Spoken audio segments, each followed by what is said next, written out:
तो आ चुके हैं एक्सरसाइज 2.2 में। 2.1 में अपन ने सारे क्वेश्चन कार्टेशियन प्रोडक्ट पे बेस्ड थे, वो करे थे, और 2.2 में हम क्या निकालेंगे, रिलेशन निकालेंगे। भाई 2.1 में अपन ने कार्टेशियन प्रोडक्ट करा था, तो 2.2 में भी उसका यूज होगा। ऐसे मत समझना कि 2.1 गई तो कार्टेशियन प्रोडक्ट गया। तो एग्जाम्पल से समझाता हूं मैं, क्योंकि ये हमारी बेसिक की वीडियो है। तो जैसे अपन ने एग्जाम्पल ले लिया, ए हमें कोई सेट दे रखा है 1,2 और बी हमें कोई सेट दे रखा है 3,4।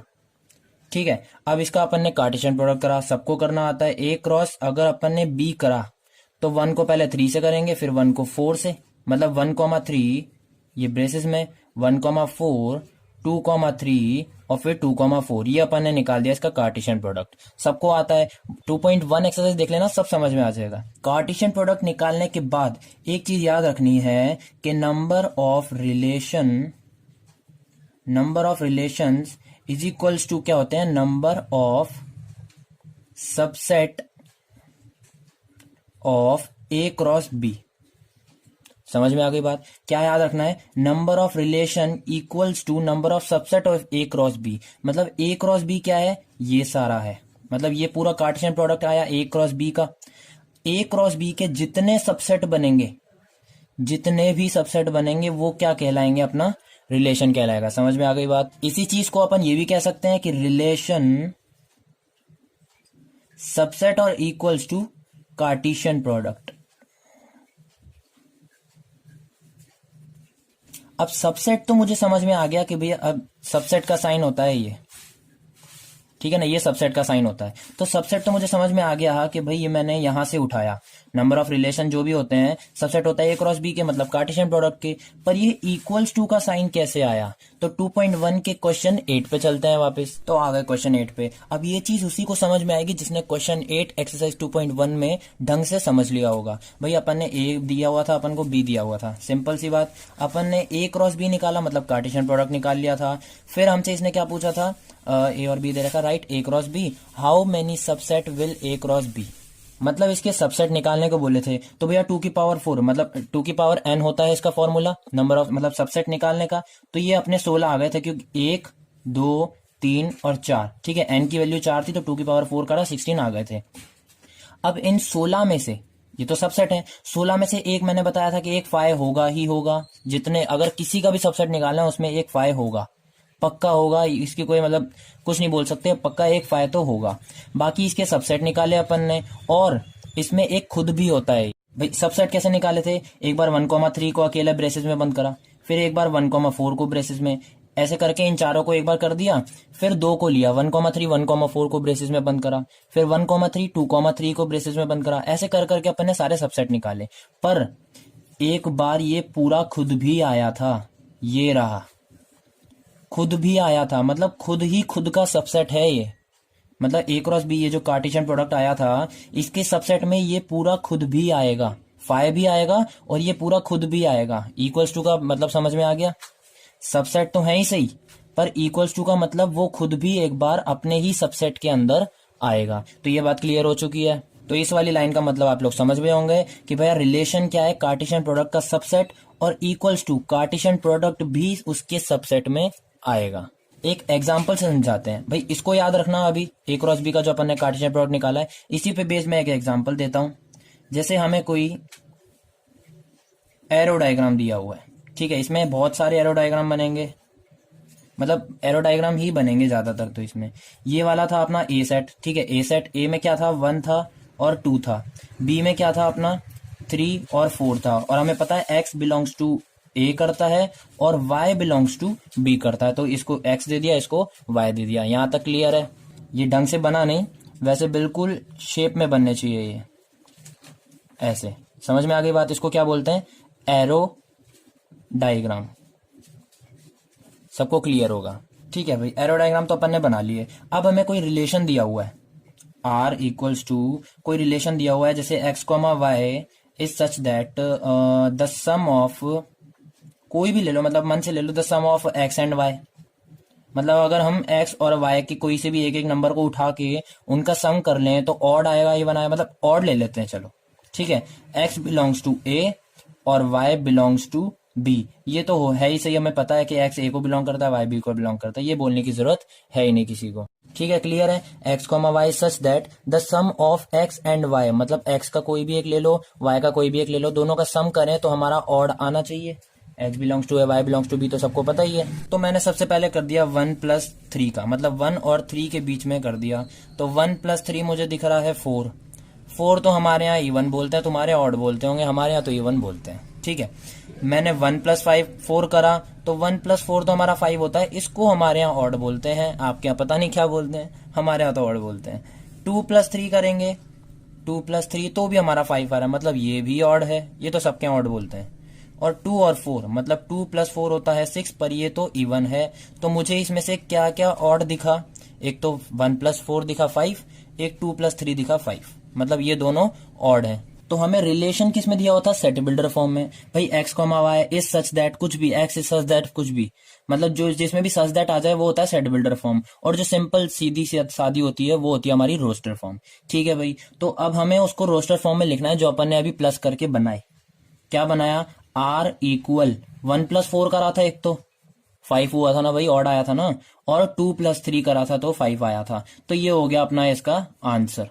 मतलब अपन ने क्या करा, कोई हमें रिलेशन दिया हुआ था कि भैया the sum of x and y, अगर इनमें से कोई से भी एक एक नंबर डिजिट कुछ भी उठा लो, उनको अगर प्लस करेंगे तो आंसर ऑड आना चाहिए। तो किस किस को प्लस करने पर ऑड आ रहा है वो अपन ने बता दिया। X is such that, x y is such that, ऐसा कुछ भी आए तो ये होती है सेट बिल्डर फॉर्म। मैंने बता रखा है, सेट थ्योरी में पूरा मैंने अच्छे से समझा रखा है। और रोस्टर फॉर्म क्या होती है, सीधी सादी सिंपल सी, जो ब्रेसेस में 2 ब्रैकेट 4 ब्रैकेट 8 ब्रैकेट में आती है। ठीक है, मुझे तुम्हें समझाना क्या था, इस लाइन का मतलब number of relation is equals to subset और इक्वल कार्टेशियन प्रोडक्ट। ठीक है, अब अपन ने कार्टेशियन प्रोडक्ट निकाला था, ये आ गए चारों। फिर मैंने इस एरो डायग्राम से समझाया है कि रिलेशन क्या है अपना, ये दे रखा है सेट बिल्डर फॉर्म में, अपन ने इसको रोस्टर फॉर्म में करा। अब भाई ए सेट और बी सेट तो अपन ने यही लिए थे, और आंसर चेक करो एक बार, 1,4 और 2,3, ये कॉमा है मैंने प्लस कर दिया, 1,4 और 2,3। और अब वापस कार्टेशियन प्रोडक्ट पे आओ और इसको देखो, 1,4 और 2,3 आ रहे हैं, दोनों आ रहे हैं ना भाई, कार्टेशियन प्रोडक्ट में आ रहे हैं। कार्टेशियन प्रोडक्ट अब इक्वल का समझ आ गया होगा आपको, मतलब इसके सबसेट भी होगा वो, और सबसेट के इक्वल भी होगा, मतलब रिलेशन कार्टेशियन प्रोडक्ट के इक्वल भी होगा और सबसेट भी होगा। ये बात क्लियर हो चुकी होगी, नहीं हुई हो तो एक और एग्जांपल ले लेते हैं। वापस से अपन ने एरो डायग्राम बना लिए, इसमें वापस 1 2 ले लेते हैं, और इसमें वापस 3 और 4 ले लेते हैं। ठीक है, हाँ, अब रिलेशन अपन ने उसमें क्या लिया था, एक्स और वाई प्लस करेंगे तो ऑड आएगा। ठीक है, इसमें क्या ले लेते हैं, एक्स और वाई माइनस करेंगे तो इवन आएगा।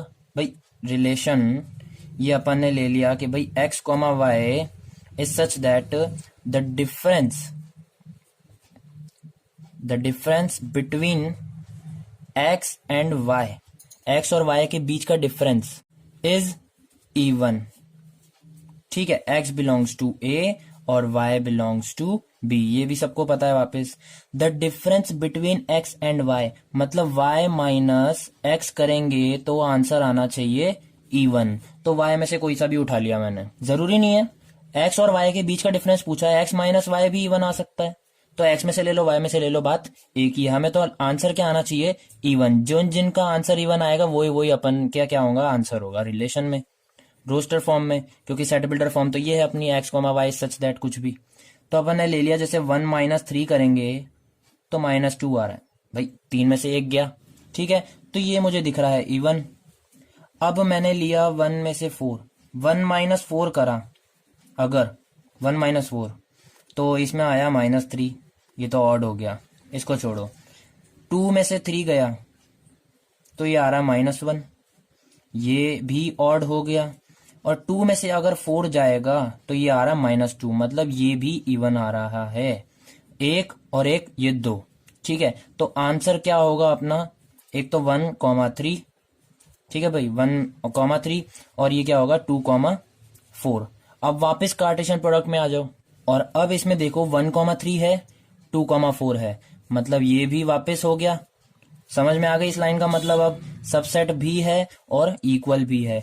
अब हाँ, हर एरो डायग्राम अलग अलग बनेंगे, हर क्वेश्चन का हर पार्ट अलग अलग एरो डायग्राम बनाता हो जाएगा। मतलब फर्स्ट वाले का एरो डायग्राम क्या हुआ, 1 2 3 और 4, ये था 1 और 4 को प्लस करा था तब 5 आया था ऑड, और 2 और 3 को प्लस करा था तब 5 आया था ऑड। तो जिन जिन को प्लस करा था मतलब अपन को जो कंडीशन दी हुई थी वो निकालने के लिए अपन ने जो भी कुछ करा था उनके इक्वल में, मतलब ऐसे ये हो गया एरो डायग्राम। ठीक, ये वाला एरो डायग्राम मैंने समझाने के लिए बताया था। ठीक है, मेन इसका एरो डायग्राम ये होगा। समझ में आ गई बात? इसका एरो डायग्राम कैसे बनेगा? 1 और 3 को अपन को क्या दिया हुआ था, माइनस करना था। 1 और 3 मतलब 1 माइनस 3 करा था, x माइनस वाई। ठीक है, x माइनस वाई कुछ भी आना चाहिए, पर आना क्या चाहिए अपना, इवन आना चाहिए। अब x में से y माइनस करा मतलब 1 में से 3 माइनस करा था तो -2 आया, मतलब एक तो इन दोनों के बीच में हो गया, ठीक है, रिलेशन। और एक 2 में से 4 माइनस करा था तब जाके इवन आया था, तो एक ये हो गया इन दोनों के बीच का रिलेशन। तो ये हो गया अपना एरो डायग्राम। अब एक एग्जाम्पल एनसीईआरटी में से करवा लेते हैं। एग्जाम्पल, हमें एक पी सेट दे रखा है ए, बी और सी, और हमें एक क्यू सेट दे रखा है। क्यू में क्या है, अली, भानु, बिनॉय, चंद्र और दिव्या। ठीक है, ये हमें क्यू सेट दे रखा है। हमें रिलेशन भी गिवन है, r is equals to x, y is such that x is the first letter of the name y। ठीक है, x belongs to p, y belongs to q, ये हमें दिया हुआ है, नेम है ये। ठीक है, अब x is the first letter of the name y, तो इसका एरो डायग्राम बना लेते हैं वापस से। और ये है p सेट मतलब x, और ये हमारा बना है q सेट मतलब y। ठीक है, x p को बिलोंग करता है, y q को बिलोंग करता है। इसमें लिख देते हैं a, b और c। इसमें अली, भानु, बिनॉय, चंद्रा और दिव्या, ये पांचों आ गए। बोला क्या है हमें, रिलेशन क्या दिया हुआ है, x is the first letter of the name y, मतलब x में से कोई सा भी एक, जैसे मैंने a उठा लिया तो वो y में से किसी के भी नाम का फर्स्ट लेटर होगा। जैसे अली है, a का फर्स्ट लेटर ही है, तो इन दोनों में रिलेशन बन जाएगा। समझ में आ गई बात? मतलब सबसे पहले इन दोनों का रिलेशन बन गया, फिर b से मैंने देखा भानु और बिनॉय दोनों का बन रहा है, तो भानु एक और ये बिनॉय दो हो गए। सी से मैंने सोचा चंद्रा का बन रहा है, तो मैंने इसको भी मिला दिया।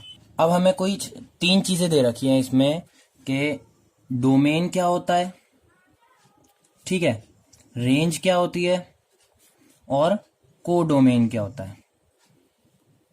ठीक है, एरो डायग्राम में 3 टर्म्स यूज होती हैं। अब बात आती है कि ये तीनों होते क्या हैं। तो भाई डोमेन वो होता है कि पहले वाले सेट में से जिन जिन से एरो जा रहे हो, मैंने क्या कहा, एरो जा रहे हो, जिन जिन से एरो जा रहे हैं, ए से जा रहा है, बी से जा रहा है, सी से जा रहा है। अगर इधर डी भी होता तो डी से दिव्या भी जा रहा होता, डी होता तो है नहीं, डी होता तो डी से भी जा रहा होता तो डी भी आता। और अगर इसमें ई होता, ई से तो नहीं जाता क्योंकि इसमें ई से कोई नाम है ही नहीं, तो ई को नहीं मानते।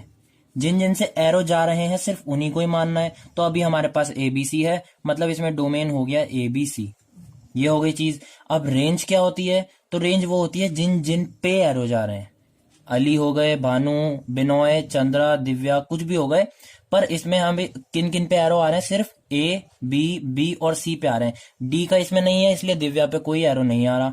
ठीक है, मतलब अली आएगा, भानु आएगा, बिनॉय आएगा और चंद्रा आएगा। अली, भानु, बिनॉय और चंद्रा, ये हो गए। अब कोडोमेन क्या होते हैं, ये वाले सारे, चाहे एरो आ रहा हो किसी पे, नहीं आ रहा हो, उससे कोई मतलब नहीं है, सारे अली, भानु, बिनॉय, चंद्र, दिव्या, कोई ई से भी होता तो भी आता। एरो आ रहा है या नहीं आ रहा उसको कोई मतलब नहीं है।